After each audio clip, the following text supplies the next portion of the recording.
Savez-vous quelle est la capitale de Chypre? Cette ville incarne l'histoire complexe de l'île.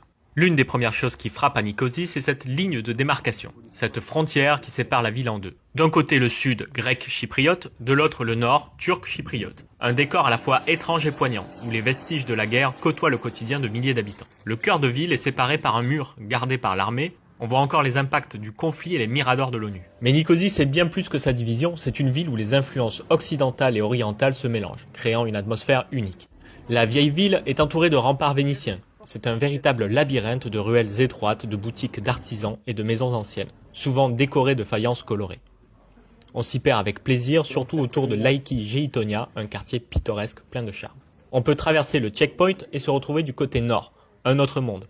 On y visite les bazars de Nicosie, où on peut trouver tout, des tissus, des épices, des objets artisanaux et des contrefaçons. C'est un marché vivant, vibrant, où le mélange de cultures est palpable à chaque coin de rue. Il y a aussi une cathédrale franque transformée en mosquée. Vieille voiture, vieille pierre, c'est vraiment dépaysant.